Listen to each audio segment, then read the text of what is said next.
Olá! Hoje você vai conhecer um pouco mais sobre a imigração no Brasil. Nos últimos 3 anos, o número de estrangeiros trabalhando com carteira assinada cresceu cerca de 50%.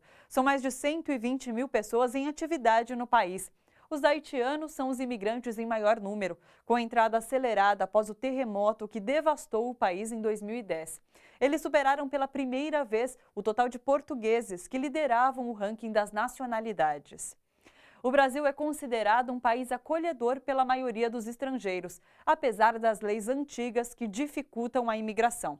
A lei é ultrapassada e proíbe, por exemplo, a regularização de um estrangeiro.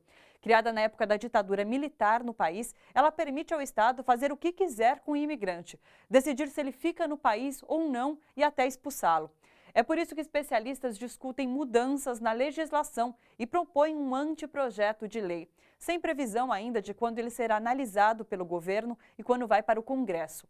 Uma audiência pública na Universidade de São Paulo com o Ministério da Justiça e movimentos de direitos dos imigrantes discutiu as mudanças necessárias. O anteprojeto de lei, apresentado na audiência pública, propõe uma nova lógica para a legislação migratória brasileira. De acordo com o texto, criado por uma comissão de especialistas, a nova lei está baseada em princípios que garantam a igualdade de direitos dos migrantes, bem diferente da proposta do Estatuto do Estrangeiro, criado em 1980, durante a ditadura militar.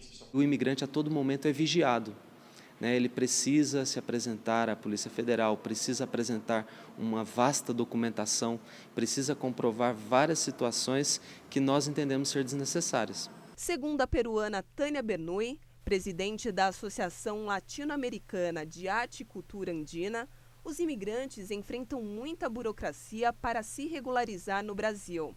Ela levou 2 anos e meio para conseguir o Registro Nacional do Estrangeiro. Eu sou peruana, migrei aqui ao Brasil há 11 anos, né? E tenho também atravessado, como muitos dos imigrantes que vêm aqui, assim, questões de violência institucional, né? O desconhecimento, o despreparo das instituições que são otorgadas para o manejo, o tratamento da questão migratória é realmente muito triste. O anteprojeto deve promover acesso a serviços públicos sem nenhuma restrição, integração do imigrante à sociedade, possibilidade de associação, de sua organização coletiva, acesso aos meios de comunicação.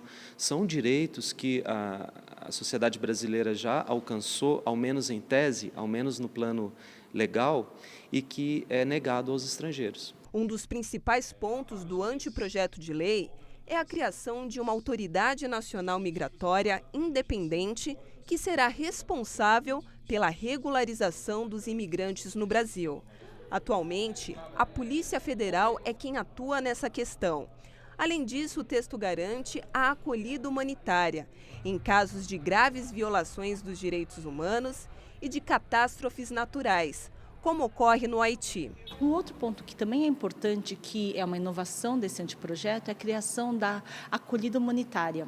Isso está ficando muito claro, né, da necessidade, como o caso dos haitianos que estão chegando no Brasil já há anos, né, e que agora povoaram as manchetes dos jornais com a sua chegada mais intensa a São Paulo. É mais do que urgente que seja aprovado ainda este ano uma nova lei de migração.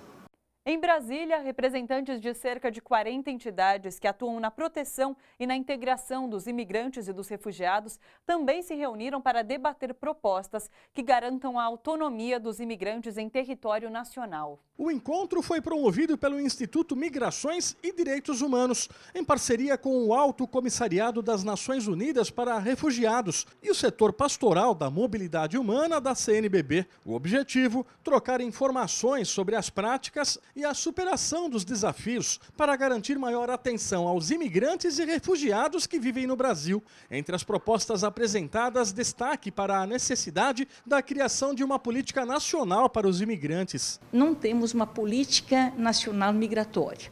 Não temos definido qual é a política que o Brasil adota, ou vai adotar, ou quer implementar efetivamente na sua conduta, digamos, na sua caminhada considerando esses fluxos migratórios que vêm vindo para o Brasil. Nós temos uma legislação muito superada. Nossa lei ainda de 1980, a lei do tempo militar, tem uma conotação muito voltada para a segurança nacional e pouco voltada para qualquer dimensão de acolhida ou de direitos humanos. Então temos que avançar numa nova lei de migrações. Segundo a Pastoral do Imigrante, mais de 95% dos que vêm para o Brasil são da América do Sul e da América Central. Os demais vêm principalmente da África e do Oriente Médio. São refugiados de áreas de conflito. Os bolivianos chegam para trabalhar e já são cerca de 60 mil, principalmente na indústria têxtil e em condições precárias. Desde 2010, mais de 130 mil haitianos entraram no país pela fronteira do Peru com o Acre. Para as entidades que compõem a rede de proteção aos imigrantes, a preocupação maior é garantir que todos tenham condições decentes de trabalho e sobrevivência. Nós temos uma grande falta de escolas de idioma para que os imigrantes possam aprender português, um elemento fundamental, seja para a vida, seja para o trabalho. Então, há falhas que interferem no efetivo e real acesso dos imigrantes ao próprio mercado de trabalho. Muitos imigrantes conseguem se regularizar e trabalhar com carteira assinada. Muitos outros ainda sofrem em trabalhos ilegais. Acompanhe a história de uma família boliviana que tenta reconstruir sua vida aqui no Brasil. É no próximo bloco, a gente já volta.